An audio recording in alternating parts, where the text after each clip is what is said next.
Good evening, you are watching ReNEWS in English. I am Sona Tumanyan. Nikol Pashinyan spoke about joining the Shanghai Cooperation Organization at his last press conference in July. Armenia currently has partner status, and today it became clear that Armenian Prime Minister Nikol Pashinyan and Azerbaijani President Ilham Aliyev have been invited to the Shanghai Cooperation Organization summit. The leaders of more than 20 countries and 10 international organizations will participate in the summit and its related events in the city of Tianjin in northern China. The summit will be held from August 31 to September 1. The meeting of the Council of Heads of Member States will be chaired by Chinese leader Jinping.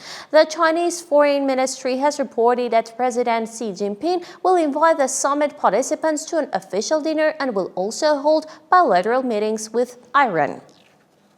And now to Armenia. There are changes in official posts in Armenia's domestic political life. Yesterday, Nikol Pashinyan announced that Arsen Torosyan, a member of parliament from the Civil Contract Party, will be appointed Minister of Labor and Social Affairs, while Aren Mkrtchyan from the same National Assembly faction will be appointed Governor of Lori Province. Arsen Torosyan has already resigned his parliamentary seat, and Mkrtchyan has made a Facebook post about the new position. But now, through a report, let's present the other important messages from Armenian Prime Minister Nikol Pashinyan's press briefing that followed the government session.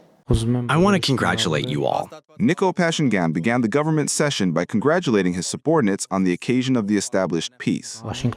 Before leaving for Washington, we had consultations, we had discussions. And after returning from Washington, peacemaker Trump has managed to forget between whom he established peace. Will he remember which country's leader is calling when Pashinyan calls in case of a problem, as they had previously agreed upon as a guarantee? Azerbaijan, that was a big one going on for 34, 35 years with Albania. After the government session, Nikol Pashinyan answered journalists' questions speaking about the provisions agreed upon in Washington. The Armenian United States company will not control that road, but will manage the road, meaning it will carry out business management. But he left unanswered ReOpen Media's follow-up question about whether Aliyev's calls to change the constitution violate the agreement's provision not to interfere in each other's internal affairs, and what will happen if the people vote against the changes to the main law. I don't think the people will vote against it if it suddenly turns out that it could have any effect on the peace process. When asked if this is the beginning of an undeclared campaign for a referendum on constitutional changes, Pashinyan says the processes are unrelated, while Aliyev continues to state that Armenia has not yet done its homework. Armenia has homework. The territorial claims in Armenia's constitution did not allow for the signing of a peace agreement today. Speaking about the delimitation work, Pashinyan says we still need to clarify the borders, then corrects himself, although we generally know them. We have already agreed with Azerbaijan many times that we recognize each other's territorial integrity, sovereignty, and the inviolability of borders based on the 1991 Alma-Ata Declaration. And the Alma-Ata Declaration clearly states that the territory of the Armenian SSR is identical to the territory of the Republic of Armenia, and the territory of the Azerbaijan Republic is identical to the territory of the Azerbaijani SSR. We have all the maps that delineate those territories and borders. Both Azerbaijan has them and we have them. Pashinyan is likely speaking about the point on the inviolability of existing borders by referencing the Alma-Ata Declaration. But do those borders exist on paper or on the ground? Ambassador Extraordinary and Plenipotentiary Zeunik Ayajanian says that when Azerbaijan signed the Alma-Ata Declaration, it was already without Artsakh. The Alma-Ata Declaration refers to the existing borders, meaning the borders in effect at the moment of your signing. And at the moment of our signing, neither Artsakh nor parts of Tamush were within those existing borders. And even more so at the moment of Azerbaijan's signing. Neither Kalbajar nor the other regions were in it. It doesn't say administrative borders. It says existing borders. The authorities consider both the agreement and the declaration a victory and a new page, calling them an important step. But why aren't all the points in one document? An agreement and a declaration are different in nature. A declaration does not require internal approval. An agreement must be approved by several state bodies. What is this peace about if there is nothing in it about the main topic of the fight, the war, if there is nothing related to Artsakh? What was the problem between the Republic of Armenia and Azerbaijan? Artsakh is absent from both the declaration and the agreement signed in Washington. Pashinyan says that although he has participated in the Karabakh movement since the 7th grade, he now considers the Artsakh page closed because it is incompatible with peace. The leader of the team that promised the deoccupation of Hadrut and Shushi before the 2021 elections only understood this 3 years after the elections. Generally, declarations are documents that state goals and principles. However, the declaration we saw signed trilaterally contains provisions that imply this declaration must undergo domestic procedures, but I assume the parties specifically named it a declaration to avoid going through domestic procedures, which would have meant checking the document's constitutionality. And in this regard, we will have problems with the provision that implies the provision of relevant territories from Armenia to Azerbaijan to ensure an uninterrupted connection. The case of the agreement is different. This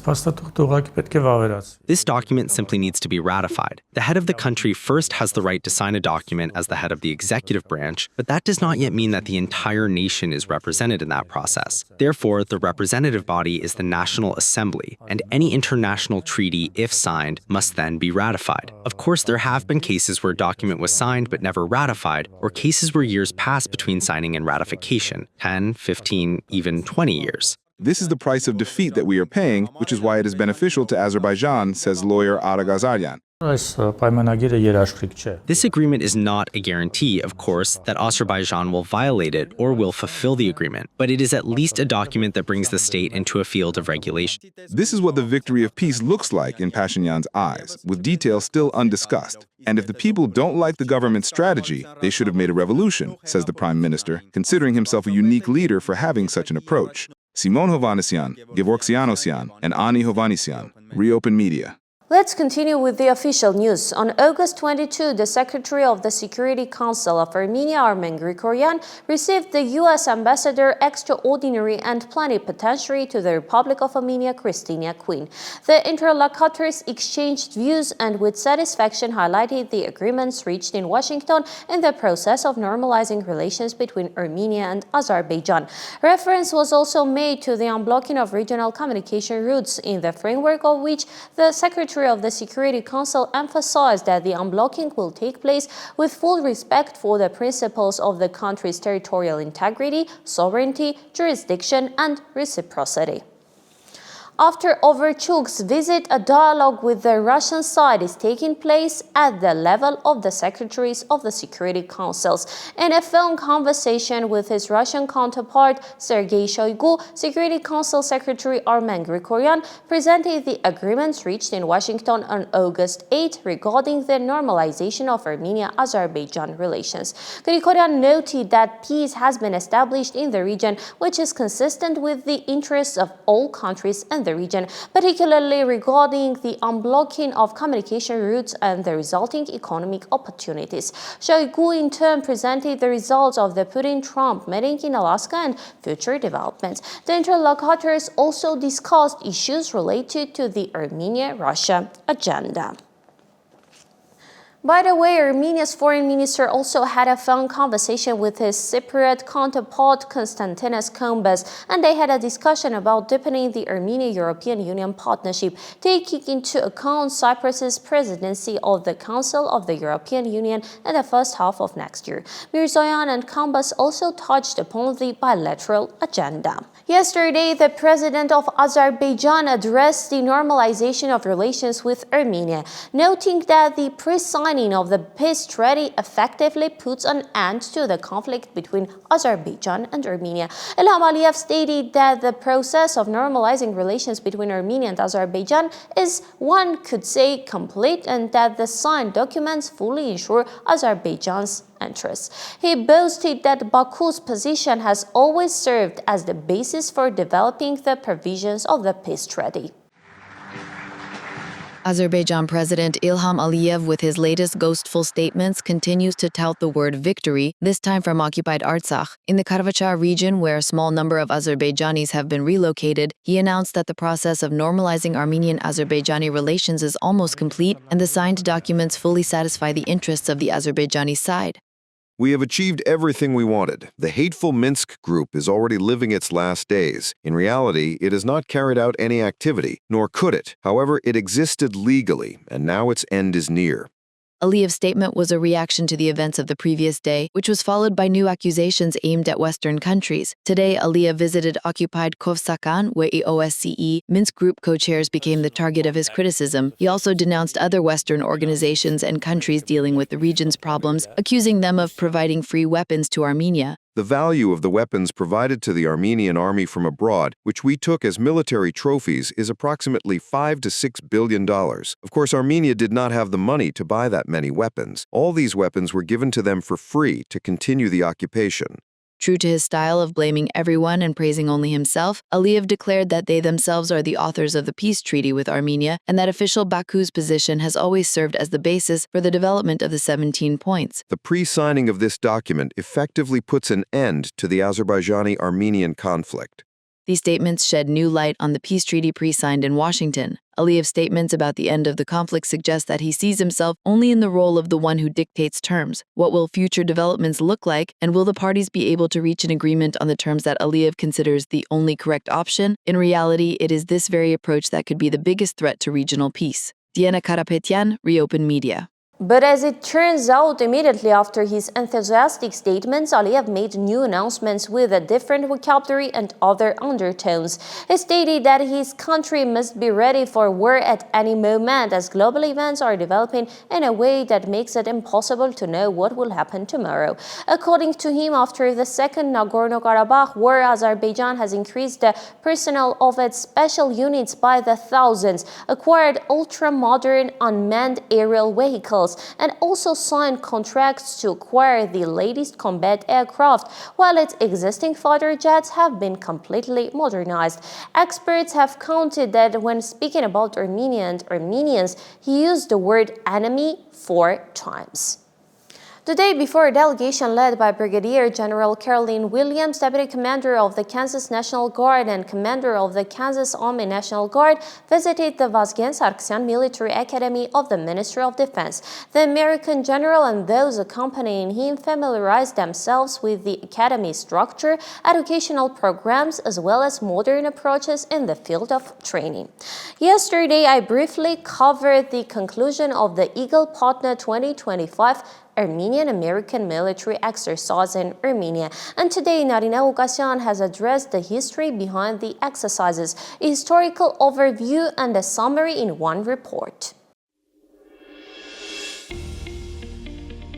The Armenian-American Joint Military Exercise Eagle Partner 2025 lasted for 8 days, a considerable duration for such an event. It took place at the Tsar military base with the participation of the Peacekeeping Brigade of the Armed Forces of Armenia, the U.S. Army Europe and Africa, and service members from the Kansas National Guard. The main objectives of the exercise were to increase the interoperability of units involved in peacekeeping missions, to exchange best practices in command and tactical communication, and to enhance the preparedness of the peacekeeping units of the Armed Forces of the Republic of Armenia. During the exercise, the emphasis was placed on medical evacuation procedures, and American armored vehicles were used, 8 armored ambulances and 2 armored combat vehicles, which were transported to Armenia from the Dolman military base in Germany. Service members from the Kansas National Guard conducted training for the soldiers of Armenia's Peacekeeping Brigade, focusing on medical aid and a comparison of equipment. The opening of the exercise was attended by the First Deputy Minister of Defense, Chief of the General Staff of the Armed Forces, Lieutenant General Edward Azrian, and the U.S. Ambassador to Armenia, Kristina Kivayan. The Eagle Partner exercises are a vital component of Armenia-U.S. military cooperation. They began in 2023 and have already become an annual event aimed at increasing the readiness of Armenian peacekeeping units for international missions. Hundreds of service members participated in the previous 2 exercises, and American military equipment was used, including armored personnel carriers and infantry fighting vehicles. For the 2025 exercise, the American side had announced its intention back in March to transport 10 units of military equipment from Germany to Armenia. The exercise underscores Armenia's commitment to participating in international peacekeeping operations and its partnership with the U.S. to strengthen regional security and stability. The partnership between the Kansas National Guard, which participated in the exercise, and the Armenian Army has a much longer history. It began in 2003 within the framework of NATO's Partnership for Peace program when Armenia joined the U.S. State Partnership Program. The Kansas National Guard was selected as Armenia's partner to develop capabilities for peacekeeping missions, military training, and crisis response. The partnership is expressed through regular joint exercises, exchange of experience, and enhancing the preparedness of Armenian peacekeeping units. During Eagle Partner 2025, the soldiers of the Kansas National Guard played an important role by training Armenian peacekeepers in medical evacuation and the use of modern equipment. They also supported tactical and logistical planning using American armored vehicles. This cooperation not only contributes to the development of Armenia's military capabilities, but also deepens the military ties between the two countries. Noreen Gukasyan,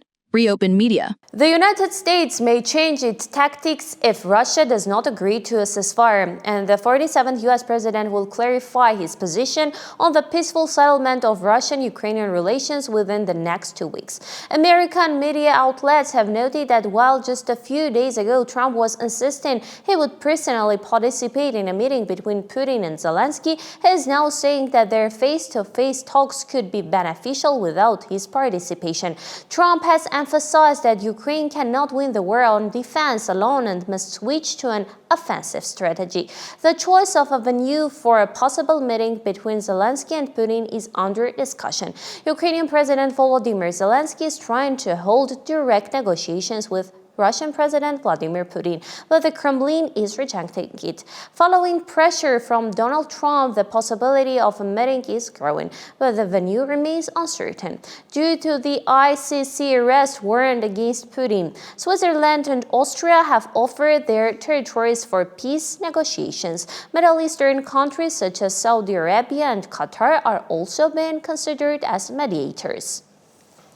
Israeli Prime Minister Benjamin Netanyahu has announced that he has arrived in the Gaza Strip to approve plans for capturing Gaza City and fighting the Palestinian Hamas. The Prime Minister added that he has ordered negotiations to begin immediately to release all Israeli hostages and to end the war on terms acceptable to Israel. Meanwhile, Iran has begun the Stable Power 1404 military exercises in the Gulf of Oman and the Indian Ocean following its 12-day war with Israel, utilizing ships, missiles, and drones. Tehran has suspended cooperation with the IAEA, and the EU is threatening to reimpose UN sanctions if the disagreements are not resolved by August 31.